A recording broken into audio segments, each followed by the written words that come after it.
सभी दोस्तों को नमस्कार। एक बार फिर से आपका स्वागत है संकल्प टेक्निकल क्लासेज में। तो आज बहुत ही बढ़िया टॉपिक रहने वाला है।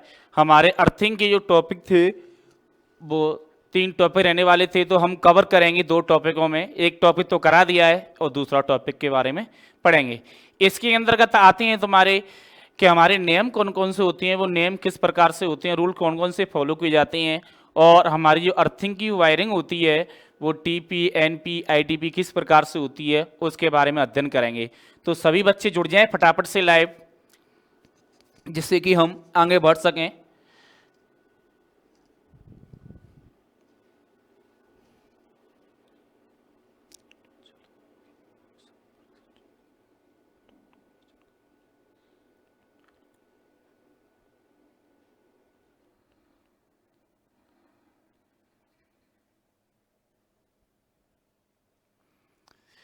तो हमारे जो रूल्स रहने वाले हैं आईईई के अनुसार, भारतीय विद्युत नियम के अनुसार जो रूल हैं, हमारे जो रूल होते हैं वो 32 से लेकर 90 तक जो रूल हैं उनको हम फॉलो करते हैं।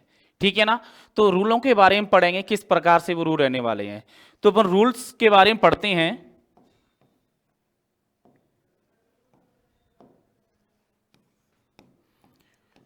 32 से लेकर 90 तक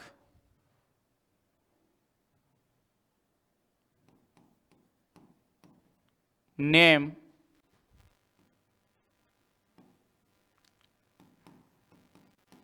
का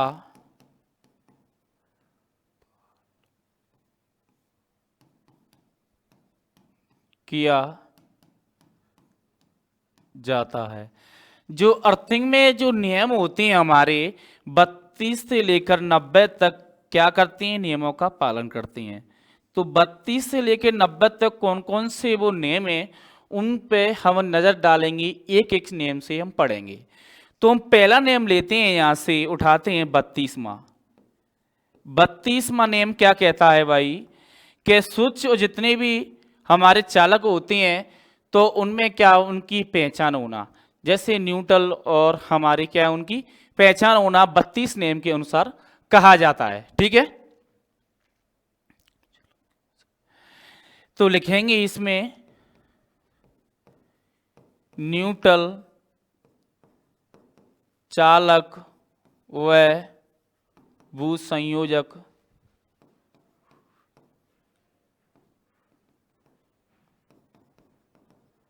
स्विचों की पहचान करना। जो नियम कहता है हमारा 32, न्यूट्रल चालक व भू संयोजक स्विचों की क्या करना भाई, पहचान करना। कट आउट पे जो कट आउट होते हैं हमारे इसके अंदर, तो हम उनकी क्या कर सकते हैं, पहचान कर सकते हैं। ये कौन से नियम के अंतर्गत आता है, 32 नियम के अंतर्गत आता है। अब हमारा रूल्स आता है 51वां। कौन सा, 51वां। तो 51 में क्या रहने वाला है कि मध्य उच्च व अति उच्च वोल्टेज स्थापना नियम हेतु प्रभाव प्रदान करना। जो हमारे मध्य वोल्टेज होती हैं, उच्च वोल्टेज होती हैं और अति उच्च वोल्टेज होती हैं, वोल्टेज स्थापना किस प्रकार से उसका प्रावधान किया जाता है, तो इस नियम के अंतर्गत आता है। ठीक है। तो लिखेंगे अपन इसमें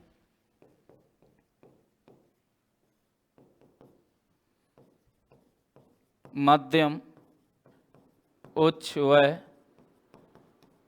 अति उच्च। तो हमारी इसमें कौन कौन सी आती है, मध्यम, मध्यम आ रही है आपकी, और उच्च आ रही है, और अति उच्च आ रही है। इसी स्थापना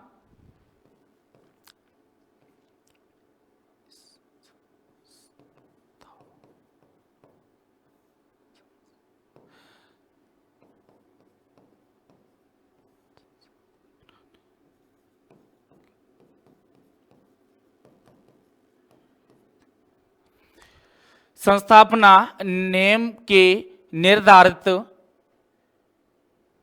हेतु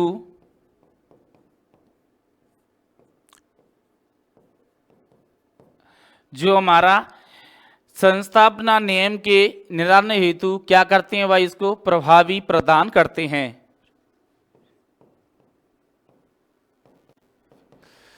प्रदान, ठीक है ना, तो प्रावधान करते हैं, सॉरी,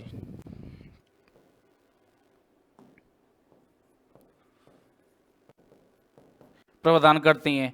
तो इसमें क्या आती है, मध्यम आती हैं और उच्च आती हैं और अति उच्च क्या आती हैं, वोल्टेज आती है हमारी, क्या आती है भाई, वोल्टेज। तो इनका संस्थापना नियम के निर्धारित हेतु प्रभावी प्रदान करना, इसके अंतर्गत सारी चीजें आती हैं और इन्हें अर्थ से संयोजित किया जाता है। क्या किया जाता है भाई, इनको अर्थ से संयोजित किया जाता है, अर्थ से संयोजित किया जाता है, अर्थ से संयुक्त किया जाता है, ये भी ध्यान रखना। नेक्स्ट आगे चलती हैं, नेक्स्ट आगे चलते हैं, हमारा रूल्स आता है 61वां, कौन सा, 61वां रूल्स आता है। तो 61वें रूल के अनुसार कहें तो 125 वोल्ट से अधिक हेतु विद्युत स्थापना लागू होगी। इसके अंदर 125 जो वोल्ट होती हैं इस नियम के अंदर, तो विद्युत में क्या करते हैं हम, स्थापना पर लागू होंगी, क्या होंगी, स्थापना पर लागू होंगी। तो लिख लेंगे, यह नियम, यह नियमों में 125 वोल्ट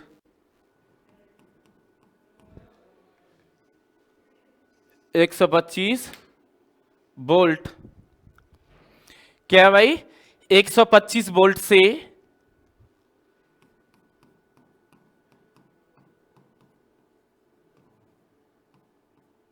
अधिक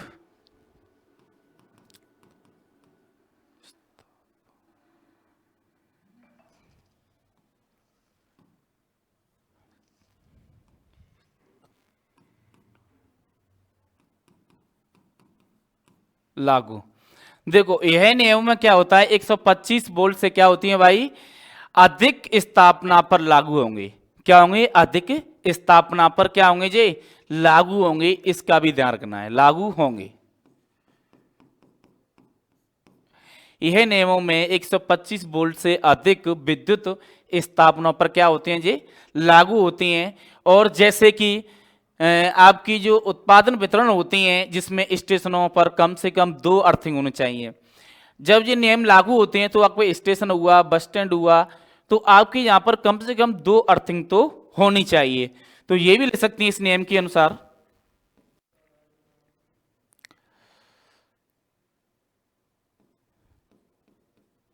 ऐसे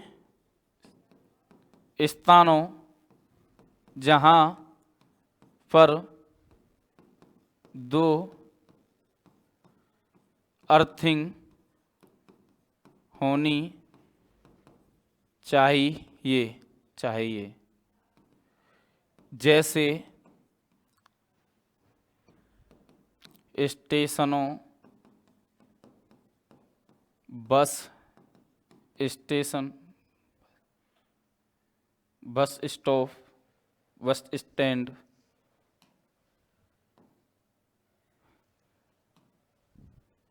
या बस अड्डा बोल सकते हैं आप,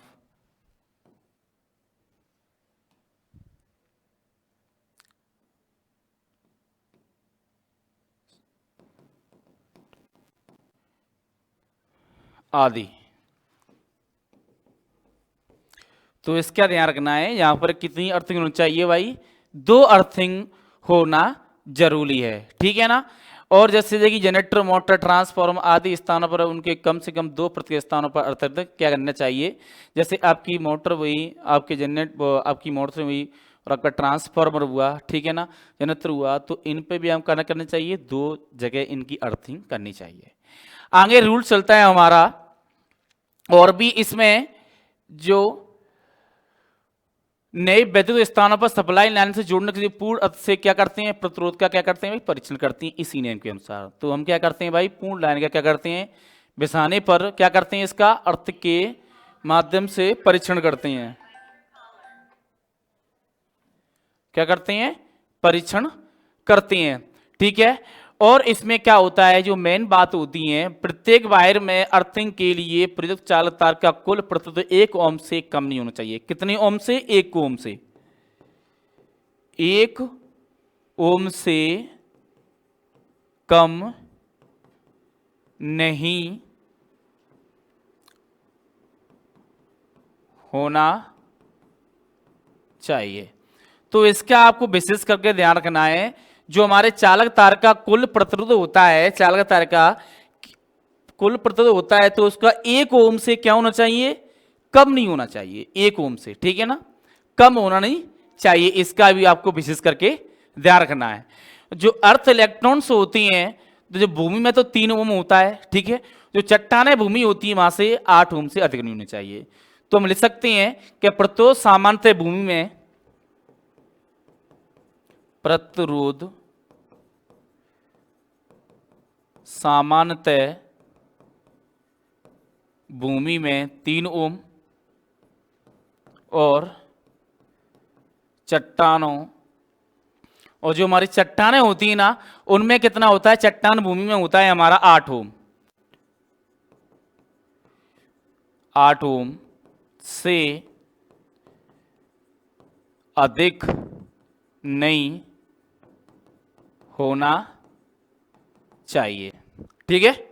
जो अर्थ इलेक्ट्रोड का जो प्रतिरोध है भाई, जो सामान्य भूमि में होगा 3 ओम तथा चट्टानी भूमि में 8 ओम से अधिक नहीं होना चाहिए। यह भी आपको विशेष करके ध्यान रखना है।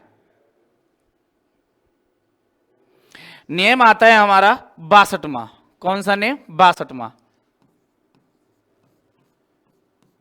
तो 62वां नियम क्या कहता है कि जहां पर मध्य वोल्टेज आपूर्ति प्रणाली का प्रयोग किया जाता है, वहां पर पृथ्वी और उस प्रणाली में, जो पृथ्वी होती है और उस प्रणाली में क्या निर्मित किसी चालक के मध्य क्या होता है? वोल्टेज सामान्य परिस्थितियों में क्या होती है? निम्न से अधिक नहीं होनी चाहिए। कहने का मतलब यह है, जो वोल्टेज निम्न है तो उससे अधिक नहीं होनी चाहिए। जो हमारा रूल्स कौन सा कहता है? 62वां, ठीक है।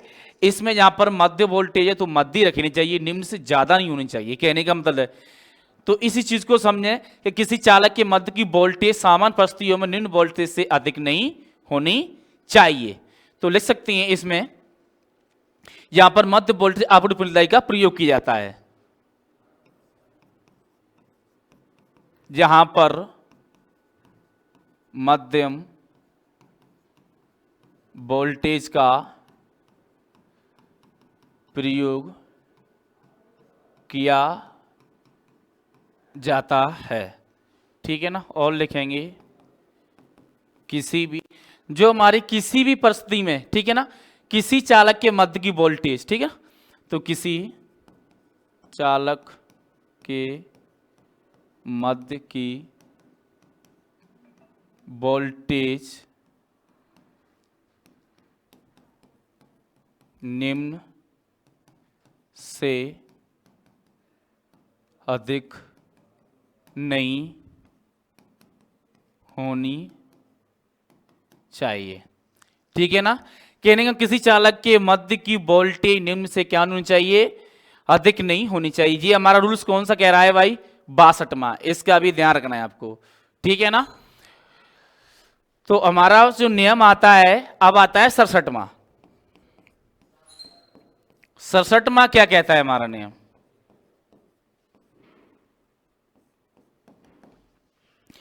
देखो, उच्च तथा उच्च या अति उच्च, इसमें हमारे 67 में क्या आता है? उच्च या अति उच्च, उच्च या अति उच्च वोल्टेज पर 3 फेज, जो क्या आती है हमारी 3 फेज वोल्टेज आती हैं, तो उस प्रणाली में क्या होना चाहिए? अर्थ से संयुक्त करने के लिए क्या करना चाहिए? लागू होना चाहिए।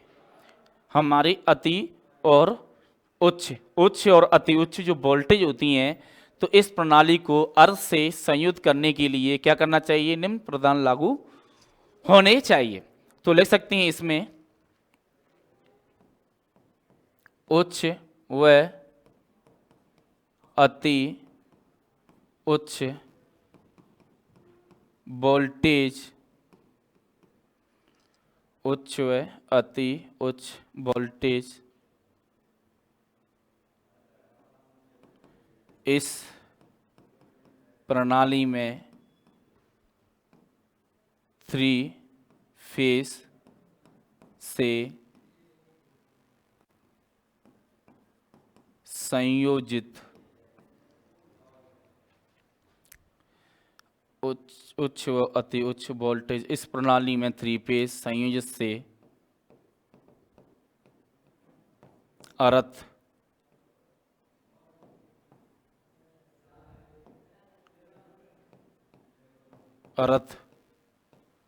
जुड़ा होना चाहिए। ठीक है ना, क्या होना चाहिए भाई? अर्थ जुड़ा होना चाहिए। और हमारा जो न्यूट्रल बिंदु है उसको कम से कम 2 अलग अलग पृथक करके अर्थ से संयुक्त करने चाहिए।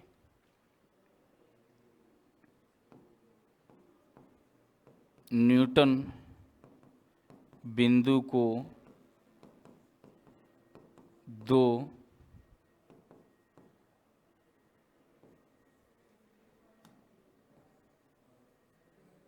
न्यूटन बिंदु को कम से कम 2 पृथक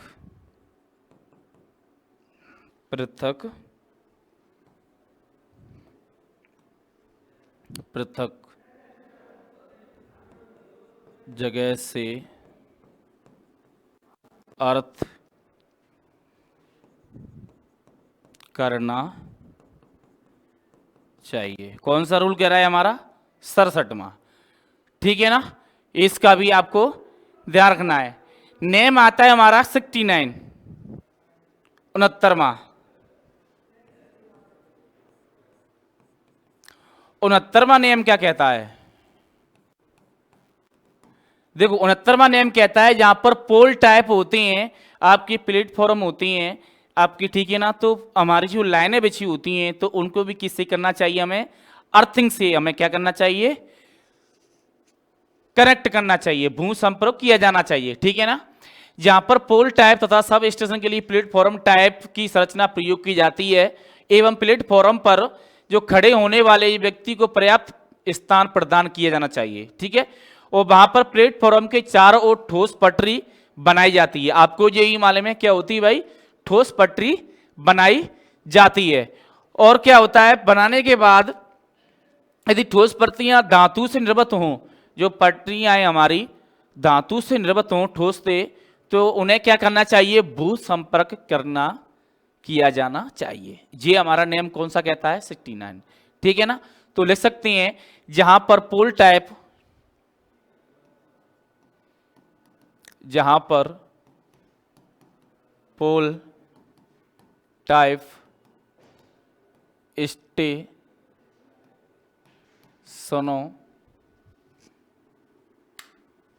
यहां पर पोल टाइप स्टेशन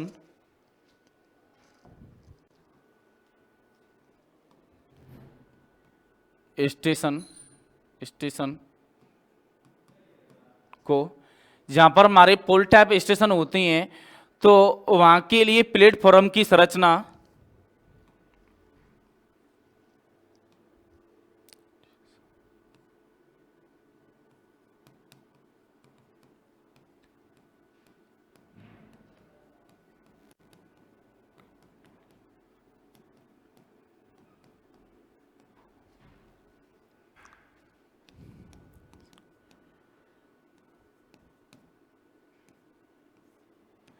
जो उसकी संरचना होती है, तो संरचना क्या करना चाहिए? प्रयोग करना चाहिए।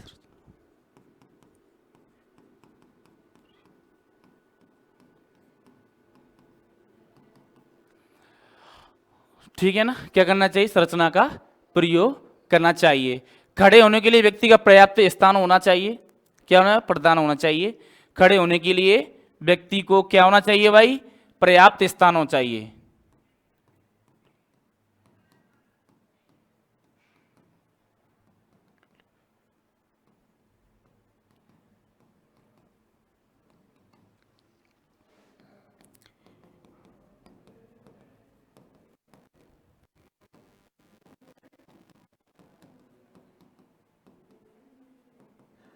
प्रदान होना चाहिए।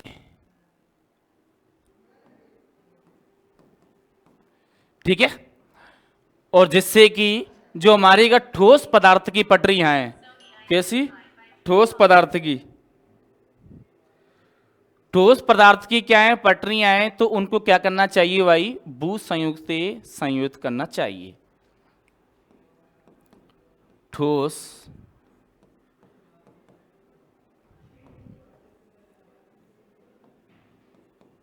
ठोस पदार्थ की पटरियों को भू संयोजन करना चाहिए। ठीक है ना, ठोस पदार्थ की पटरियों को क्या करना चाहिए भाई, भू संयोजन करना चाहिए। ये हमारा नियम किस में आता है, 69 के अंदर। अब आता है 88, 88 नंबर। 88 जो नियम क्या कहता है हमारा,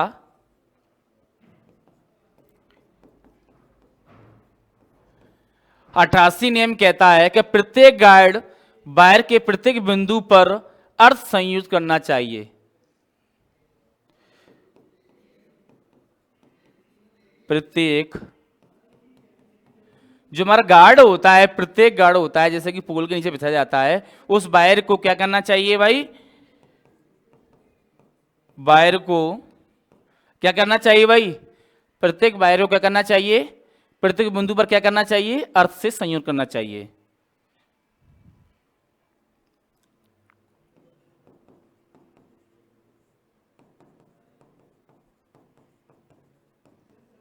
प्रत्येक बिंदु को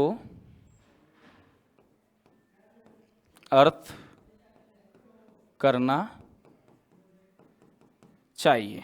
ठीक है ना, तो प्रत्येक गार्ड वायर को प्रत्येक बिंदु को अर्थ करना चाहिए। अब नियम लास्ट आता है हमारा 90। जो 90 नियम क्या कहता है हमारा,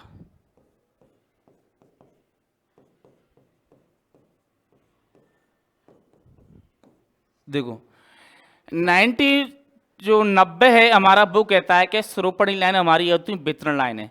जो वितरण लाइनें होती हैं हमारी, तो उनको क्या करना चाहिए, हमें अर्थ से कनेक्ट करना चाहिए, संयुक्त करना चाहिए। ठीक है, स्रोपणी लाइन के प्रत्येक धातु सपोर्ट को धातु फिटिंग स्थायी रूप से क्या होना चाहिए, अर्थ होना चाहिए। ये भी आपको ध्यान रखना है। तो स्रोपणी लाइन जितनी भी होती हैं उनको क्या होना चाहिए भाई, सपोर्ट होता है धातु फिटिंग स्थायी रूप से क्या होना चाहिए, उसकी अर्थिंग होनी चाहिए।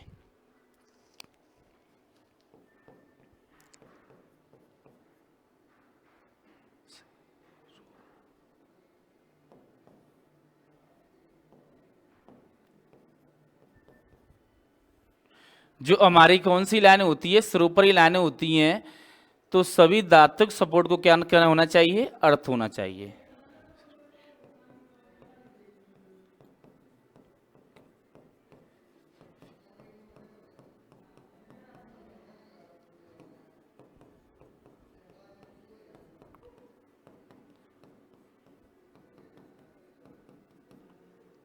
सभी क्या होना चाहिए, सपोर्ट को भाई अर्थ होना चाहिए। धातुओं की जितनी भी फिटिंग स्थायी रूप से क्या होती है, उनको क्या करना चाहिए, अर्थ होना चाहिए।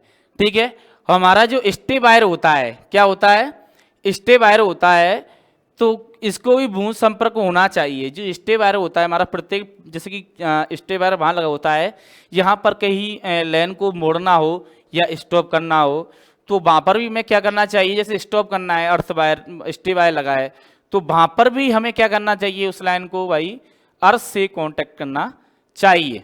स्रोपणी लाइन में कर रहे हैं, पर जहाँ पर स्टे वायर स्टॉप हो रहा है, तो वहाँ पर भी हमारे कई ट्रांसफार्मर होते हैं, स्टॉप करती हैं। ठीक है, लाइन को रोकती हैं या ट्रांसफार्मर के द्वारा कहीं वितरण करते हैं, लाइन को उपभोक्ता तक पहुँचाते हैं, तो वहाँ पर कम से कम हमें अर्थिंग भी करनी चाहिए, 2 से 3 से अर्थिंग करनी चाहिए।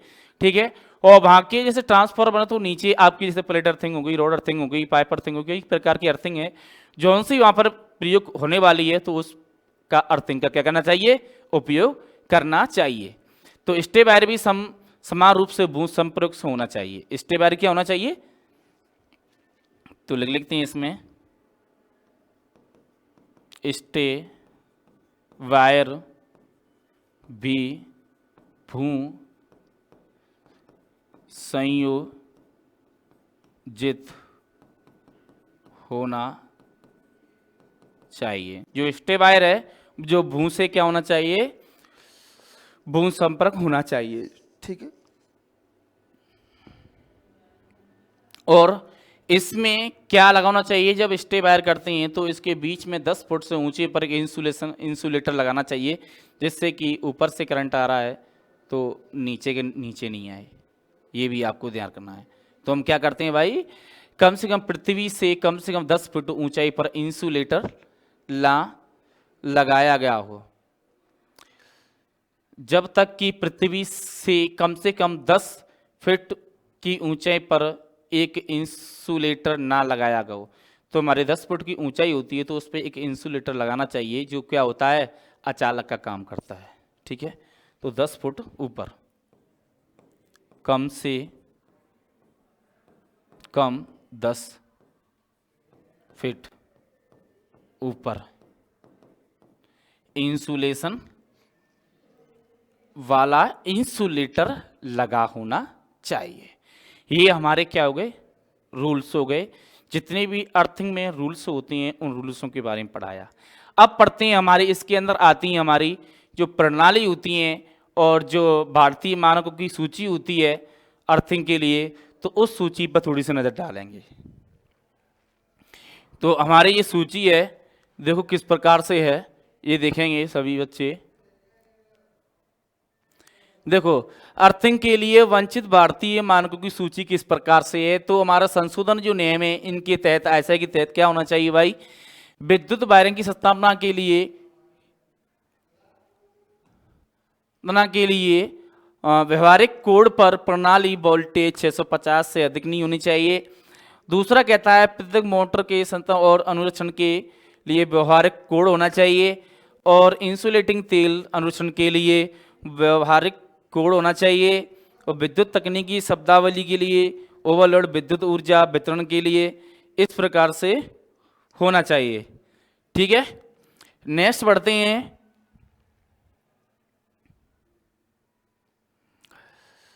तो विद्युत वितरण के लिए होना चाहिए, आगे बढ़ते हैं। ट्रांसफॉर्मर के स्थापना और अनुरक्षण के लिए व्यवहारिक कोड इसका भी होना चाहिए। पावर ट्रांसफर भाग एक समान होना चाहिए। तकनीकी प्रयोग ओवर आरेखीय प्रत्येक विद्युत स्थापना होना चाहिए। विद्युत वायरिंग स्थापना के लिए कोड होना चाहिए, ठीक है। ये इस प्रकार से सारे नियम है आपके। और आकाशीय बिजली से भवनों की सुरक्षा के लिए व्यवहारिक कोड होना चाहिए। प्रतिधारा सर्किट आग और आवश्यकताएं और परीक्षण अनुरक्षण 1000 वोल्ट AC तथा 1200 इस DC वोल्ट से कम नहीं होना चाहिए। और भी आपके नियम है वो किस प्रकार से हैं ये देखते हैं। कुछ नियम इस प्रकार से हैं कि प्रत्येक धारा के सर्किट ब्रेड का भाग में आवश्यकता अनुसार जो वोल्टेज परास है, कितनी भाई वोल्टेज परास कितनी होनी चाहिए, 1000 से 11 वोल्ट तक होनी चाहिए। और प्रत्येक धारा के सर्किट ब्रेकर के लिए कितना होना चाहिए, 11 kV से अधिक वोल्टेज, ठीक है। और खतरा का सूचक प्लेट होना चाहिए। अर्थिंग के लिए कोड होना चाहिए। इस प्रकार से हमारे क्या है, ये वांछित भारतीय नियम है इस प्रकार से बताए गए हैं। तो हम पढ़ेंगे इस आगे चल के पढ़ते हैं। आगे पढ़ते हैं हम BIS मानक। जो BIS मानक में जो अर्थिंग प्रणाली अपनाई गई है वो 3 प्रकार से अपनाई गई हैं, ठीक है ना। भारतीय मानक ब्यूरो फुल फॉर्म है इसकी BIS मानक। तो इसके बारे में पढ़ते हैं।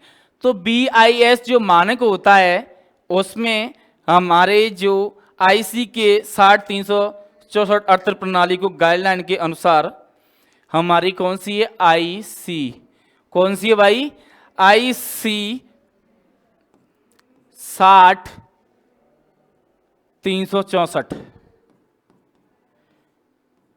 के नियम के अनुसार जो प्रणाली है हमारी वो 3 प्रकार से अपनाई गई हैं।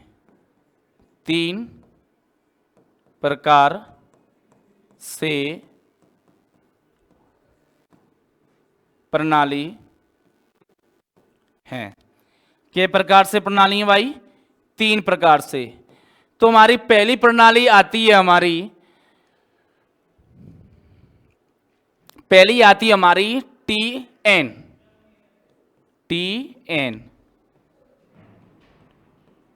नेटवर्क, और दूसरी प्रणाली आती है हमारी, जो दूसरी प्रणाली रहने वाली है वो हमारी पे रहने वाली है टीटी। क्या आती है? TT network. ठीक है। और तीसरी प्रणाली हमारी, जो तीसरी प्रणाली आती है हमारी वो आती है आईटी। क्या आती है? आईटी। तो इन तीन प्रणालियों के बारे में अपन अध्ययन करते हैं, वो किस प्रकार से रहती हैं और किस प्रकार से रहती नहीं है, तो किस प्रकार से इसका यूज करती हैं और कहां कहां करती हैं, इन तीनों प्रणालियों के बारे में पढ़ते हैं। ठीक है। तो पहली हमारी आती है टीएन प्रणाली। तो एक चित्र के माध्यम समझें किस प्रकार से है। देखो, टीएन प्रणाली, जनरेटर या ट्रांसफार्मर। जनरेटर या ट्रांसफार्मर हो जिसमें हमारी लाइन 1, लाइन 2, लाइन 3 न्यूट्रल और प्रोडक्ट इक्विपमेंट। ठीक है ना। तो इसको सबको किससे संयुक्त करते हैं अपन? भू संयोग से करते हैं। क्या करती हैं? भू से क्या करते हैं अपन? संयोजित करती हैं। ठीक है। और BIS क्षेत्र 71 के अंतर्गत, किसके अंतर्गत? क्षेत्र 71 के अंतर्गत, BIS 70 क्षेत्र के अंतर्गत क्या करते हैं भाई? इसको हम भू संयुक्त करती हैं। ठीक है। इसमें 3 फेज प्रणाली के स्टार्ट पॉइंट में संयुक्त किया जाता है। जो स्टार पॉइंट में क्या करती हैं? इसको संयुक्त करती हैं। और इसके जनरेटर और आपका ट्रांसफार्मर, इनके पॉइंटों क्या करते हैं भाई? बॉडी से क्या करते हैं? अर्थ से जोड़ा जाता है। ठीक है। और प्रोडक्टिव एक सा अर्थ होता है, इसे अर्थ कहा जाता है। पीटी जो पीई क्या कहते हैं? इसको प्रोडक्टिव अर्थ कहते हैं। ठीक है। इसमें 3 पॉइंट होते हैं और इसमें संयुक्त करते हैं, न्यूट्रल को भी इसमें जोड़ा जाता है। तो इस प्रकार से हमारी जो टीएन प्रणाली है वो इस प्रकार से है। इसका आपको ध्यान रखना है। उपभोक्ता के विद्युत इंस्टॉलेशन के खुले हुए धातु भाग को संयुक्त करने वाले चालक, धातु भाग को संयुक्त करने वाले चालक प्रोडक्ट अर्थिंग, ठीक है, कहा जाता है। जिससे वो है चालक जो स्टार पॉइंट को 3 फेज प्रणाली से संयुक्त करते हैं, वह न्यूट्रल कहलाता है। मेन पॉइंट ये है। ठीक है। तो इसमें अर्थ से प्रणाली, जनरेटर और ट्रांसफार्मर के पॉइंट को अर्थ संयुक्त किया जाता है। जो हमारे पॉइंट हैं ये, चाहे जनरेटर के हों चाहे अर्थ के हों, इनको क्या करते हैं भाई? हम अर्थ से संयुक्त करते हैं। ठीक है। ये भी आपको ध्यान रखना है। नेक्स्ट चलते हैं आगे। दूसरा आता है टीटी नेटवर्क। टीटी नेटवर्क में क्या होता है आपकी कि जनरेटर हो या ट्रांसफार्मर हो, उसमें तीनों लाइट होती हैं। जब उपभोक्ता के हम वहाँ कनेक्शन करती हैं या लाइट देती हैं तो वहाँ पर क्या होता है जी? हमारा अर्थिंग किया जाता है। क्या किया जाता है? अर्थिंग किया जाता है। टीटी नेटवर्क को प्राथमिकता दी जाती है, उसके लिए इस स्थान को पावर वितरण किया जाता है। वहाँ पर ओवरहेड लाइन नेटवर्क भी प्रयोग की जाती हैं।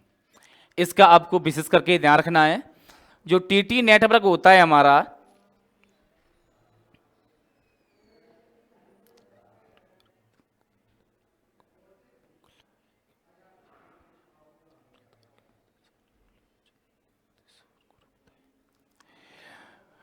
तो देखो जो हमारा जो भू संयोजन है क्या करता है, यहाँ पर जो शोर होने वाला होता है, जैसे इस लाइन का शोर होता है, तो जब भू संयुक्त उपभोक्ता तक पहुंचा रहे हैं आप, यहाँ पर इसको हम संयुक्त करते हैं भू संयुक्त हो, तो लाइन से आने वाला शोर, न्यूट्रल लाइन और हमारी लाइन से शोर आने वाला है, तो इस अर्थ के माध्यम से क्या करता है ये वही अर्थ टीटी में इस शोर को रोकता है। क्या करता है? शोर को रोकता है। तो इसका मेन काम क्या है? शोर को रोकना।